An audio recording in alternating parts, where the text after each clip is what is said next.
Na muntie. Untie. Angeni wakuyo. Omiyo kabini megi mano mang'eny. First of all,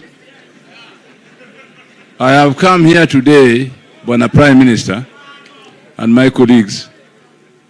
I've come here today because of our family's friendship with the Odede family. Beginning many years between my father and the late Walter family Odede, and continuing between us.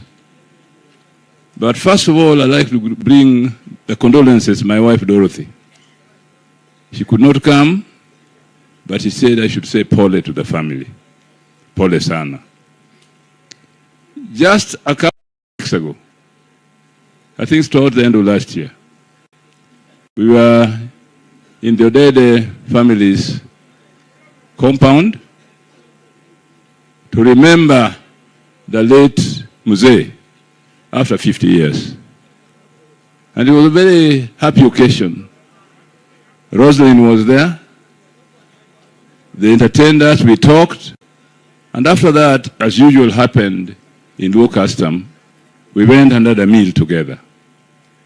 Very happy, very jolly. So when I heard that Rosalind has passed away, it was very difficult to take. But as you read this book here, in loving memory of Rosalind Doreen Adhiambo Odede, you find that she died of cancer. I want to say something about cancer as a former Minister for Medical Services and somebody who has personally gone through that route. Cancer is a very insidious disease. It can start in your body and you don't know. By the time you discover, it may be too advanced. What lesson do you learn from that?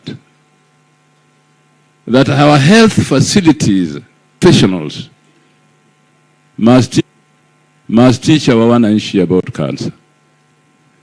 It means, therefore, that each one of us, since now we have a very robust health system, should take at least once a year a medical examination so that you know your state of health.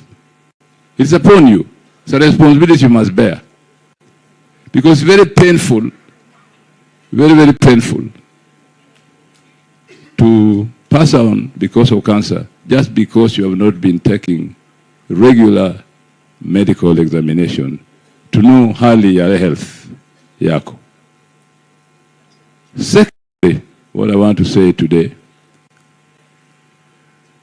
the love and closeness in families is important, not just at a moment of grief, but also on a daily basis. What I saw when we came here for the memory of Walter family Odede was the closeness of the Odede family, both nuclear and extended, and the warmth with which people treated each other, talked and so on. And I think this happened everywhere. I think the Prime Minister has set this example. Anytime, national holidays, whatever, the family comes together with friends. You get to talk freely and know each other. So I'm just pleading with the local community that these values are extremely important.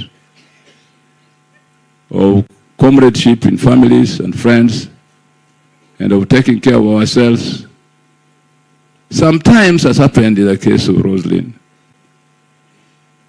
you may not know, because it's very brief, but there are certain kinds of cancers which are so aggressive that sometimes there's very little you can do about them. But I pray to God that now that He has taken our dear sister, friend, mother, and relative, that He gives comfort to the family. Jory,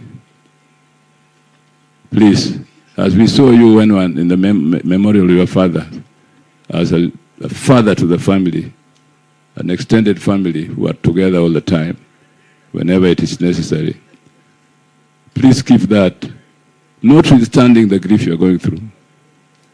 But as they say, We are all traveling that journey, and we'll meet together in the future. Finally, nitie wer moro mayoni kanyako somo gi maber ahinya nyaga eri nyakindu. Kanyako somo gi maber ahinya. Therefore, in our villages, I know there are still certain places where girls, it is not easy for girls to go to school. Or when they go, vikwasos are put away. Young men, tafadhali, you, young men who are here, in the villages and in towns, please give young ladies a chance to go to school. Bwana Yesu asifiwe.